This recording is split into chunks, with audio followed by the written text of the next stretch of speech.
Hey, some in the last few months, I don't know if you guys noticed, but some things have been different this last few months.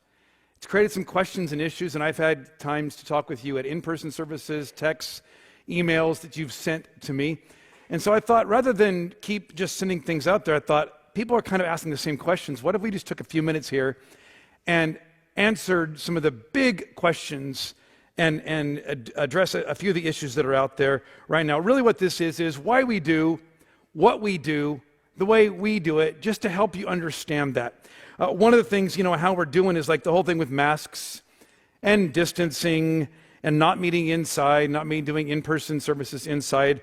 What's going on with that? And here's why we are abiding by what the authorities have asked us to do. It is some because they've just asked us to do it, and so we're trying to be obedient and respectful to that, but way bigger than just following the rules is following Jesus's rule and mandate, where he says, love God and love each other with everything that you have. And we feel like one of the best things we can do is to show care and concern, not just for all those of us who are strong and are vibrant and never going to have a problem with coronavirus, but for the weakest and most vulnerable amongst us. This is exactly what Jesus talks about when he talks about that God leaves the 99 for the one. He's always looking for the most vulnerable and to find a way to reach them and help them. So, here's the deal. We thought, I may be fine, you may be fine, but if we do something where we all gather up together in person and you get exposed to something and you don't even get that sick, but you could inadvertently, unintentionally pass it on to somebody who gets very sick. We don't want to be part of that. And look, I know other churches, other ministries, other organizations are doing things differently. We're not trying to say that we're the right way. We're just telling you this is our way. Connecting the dots for you. It's fueled by love and care and concern for the most vulnerable and weak. And I know that as I've talked with some of you, and as I have watched what our authorities have said, where one week it's this, and the next month it's that, and it changes, and sometimes it seems like, dude, come on, just give me a break. This seems a little dumb, a little overreaching, a little like, come on. What about the rights of the majority? What about our rights? What about my rights? And there's certainly some things we should pay attention to with the Constitution and all that. We get all that. But I'm just telling you that the way of Jesus transcends the Constitution of the United States. As amazing as America is, Jesus is more amazing. And it's fascinating to me that his model and example was he never demanded his own rights and his entitlements. In fact, over and over again, he laid them down for somebody else's benefit. And that really is practicing the way of Jesus, that in some cases, a mask and distancing and not meeting inside, maybe the only person who's going to help is you, to grow in your faith and learn what it means to sacrifice my rights, my entitlements, my privileges for the benefit of somebody else, even if they're kind of lame. So that's a bit of what's going on right now with the masks. How are we doing? With COVID, when it hit, it was like we were just kind of cruising down the river, and all of a sudden, class 5, category 5 rapids went boom, and man, the paddles are flying, getting whacked upside the head, the bucket's thrown out of the boat, we lost the lunch cooler is next to the raft. It's crazy. And it happened all at once. And so people have asked, well, so how's Crosspoint doing in all this? Because people have asked, how's businesses doing? How are schools doing? How are kids doing? Lots of different things churches use to measure health. One of them is attendance and the numbers of how people gather together. And the truth is, we don't know right now. We can kind of guess based on who shows up at in-person services, Sundays at 10 o'clock, and the number of views that we have online gives us some idea, but it doesn't tell us everything. And so we don't know for sure. And we also know this, that some of you know these stories, that for different reasons, as the whitewater stuff got going, some people jumped out of our boat and jumped into another boat, to another church, and are doing that right now. And I'm bummed out about that, certainly. But what I'm excited about is they didn't just jump out of the boat into the river and getting the snot kicked out of them. They're in another church. And I wish they would have stayed here. I wish they were still here. And who knows? I bet you when things maybe level off back again, that I hope a bunch of our friends come back and are part of what we do here. But even if they don't, they're in the boat still. They're doing it. And look, at some point you can get all exasperated about we want to get the people back and who's not coming and all that. Look, you're still here. You're still in the boat. Now, some of you are like on the little rope thing hanging off the edge of the raft, and somebody cracked you upside the head with one of the paddles as things were flying around. But you're still here. We're excited about the fact that you're still here. Not just here in person, but even in our digital online community. So excited about that. And speaking of that, man, our communities are so great here with our small groups. When this is all set up, man, we had 80 to 90% of our church adults in a small group. And it's been challenging to do that because you can't meet inside. Do you have to meet outside, when it's cold and all spread out? The Zoom thing, if you bought stock in Zoom in January, you can retire right now. But I get it's been a challenge. But here's what I love about you guys. I love being part of this church. I was so proud because I keep hearing stories. I'll bump into somebody around town or something, and they'll talk about somebody in their small group, and then mention a name and go, I haven't seen that person in a year. Literally, a year. I didn't even know if they were still. This happened to me yesterday. Somebody's talking about a couple that's in their group, and I thought, man, it's so good to know that you're still here, staying connected, because look, it's not just about sitting in a church service or watching content online. It's the people we surround ourselves with that make the biggest difference in our life, for good or for bad. So way to go on that. Way to stay connected to community, because real community happens in circles, not just in rows. And even if it has to be on Zoom right now, because we're in a once-a-century pandemic, we're going to get through this. At some point, things will get back sort of to the way it was. People have also asked about how we're doing financially. And we had all kinds of plans when this thing hit, like all these mental scenarios of what's going to happen with our giving and money, and what's going to go on there. We had all emergency kind of plans and what we need to do this, if this happens, if that happens. Here's what's amazing. We cut spending and expenses, and you guys just kept giving generously. And we didn't have to do this big, huge, heartfelt, gut-wrenching, come on, support us, be part of the mission. You guys just did it. I think some of you probably did it because you recognized intuitively that maybe there's going to be people who have to cut back because they've left the church, or maybe they've faced cutbacks economically with their businesses. So some of you stepped up and gave over and above what you're giving. And so, man, we're in a great place financially right now. Now, because we've lost some people in our church, even some of our significant givers, we're starting to feel a bit of that now.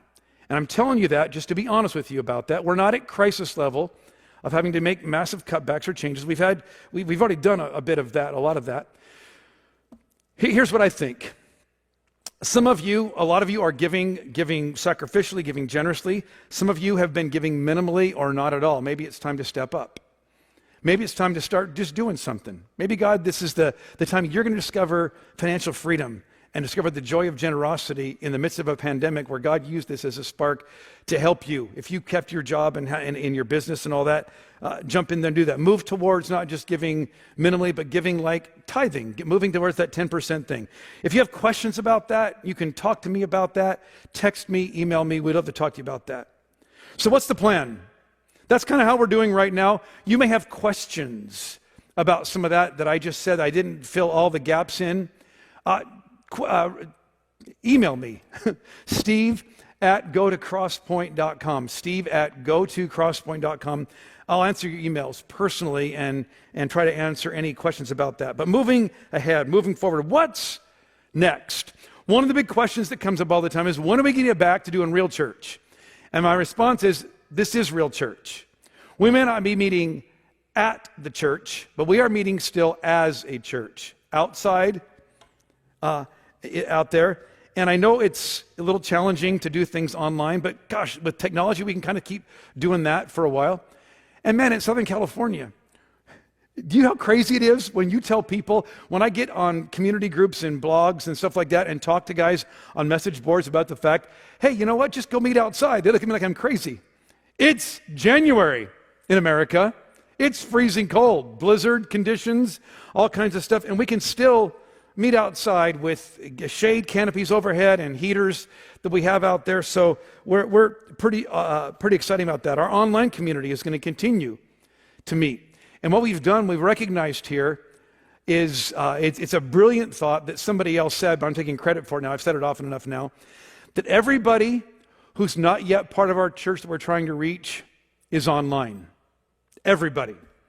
So we're going to say we got to keep raising our game with that. And our tech teams, those people back there right now that are filming this and mixing this and live streaming it and all the things they're doing to make this work, we got to keep raising our game there. But we're not just going to keep raising our game with production value. What we feel like we have to get better at. And Jess and Beth and those teams are putting together not a system. I don't have the right word for it.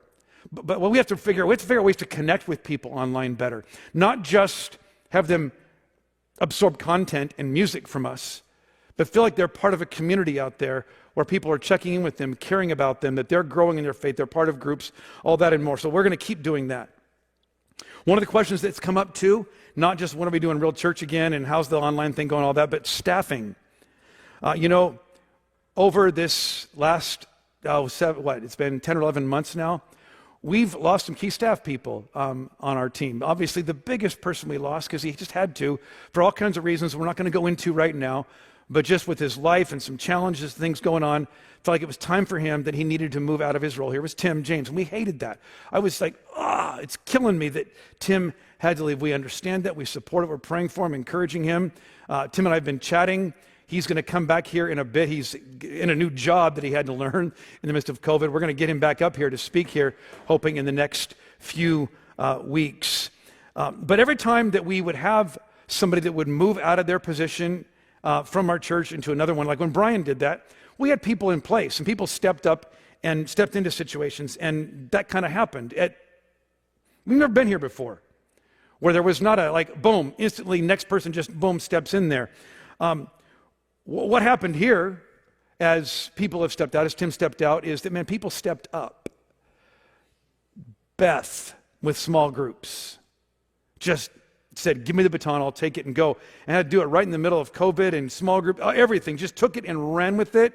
Is doing an amazing job with her coaches and her teams, and you small group leaders know what a great job she's doing there. Jess stepped up with all kinds of leadership and taking on more responsibility there. And then I call her our servant warrior, Tamby.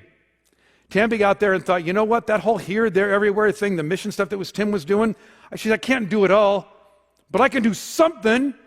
And man, that girl has been out there just killing it with missions and outreach opportunities here, there, and everywhere.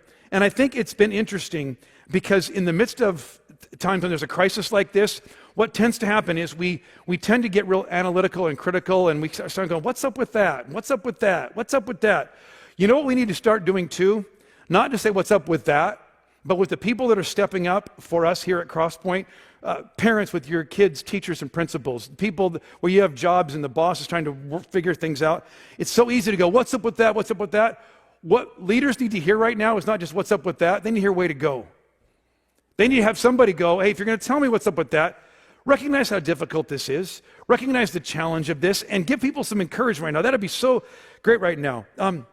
We've done some things with staffing. High school and middle school ministries, we have key interns in place there with Justin and Ryan are back in there. We're making some, vetting out some people right now with our tech teams to get a key tech person that can oversee that. And people have asked, though, what about that Tim position, that next associate key pastor, that person who's going to step up and be that other voice that's going to be in leadership and speaking up here on the stage? Because I know you get it, you go, man, we love you, Steve, but you're not that good. we need a different voice up there. We need somebody better up there. And that's why we've been bringing other people in here. Man, Kevin Pringle has been here with us a few times. And then Justin and Byron, guys right out of our own church here, we're going to keep bringing them in, and it's our hope and prayer to get somebody, but people keep saying, just come on, get somebody. And with an associate lead pastor kind of person, we don't just look at what can they do for us, what are they good at, and can they do this, this, and this? Because you can figure out somebody's skill and competency in about 10 minutes. But for a position to have any kind of authority when it comes to leading a church, we have to know two things. We have to know about their chemistry, how they get along with people. Can they lead and work well with people? And then most important thing is character and integrity. And that only happens as you get a chance to observe people over time. So we're not rushing out there quickly and in a panic way to go, we got to get somebody in here.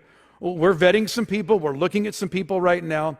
But we're taking our time with that to really make sure we assess not just for competency, but for character and chemistry as well.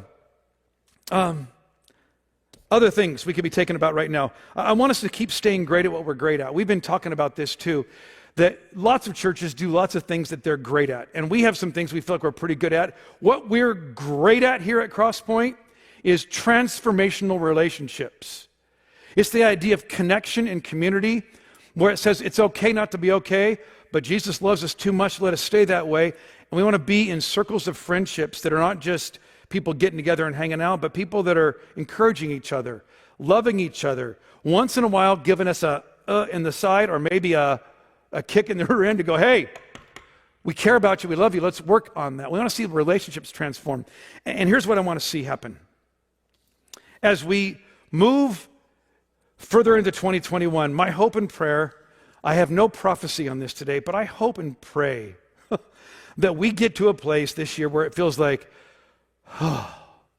we're kind of back sort of the way it was.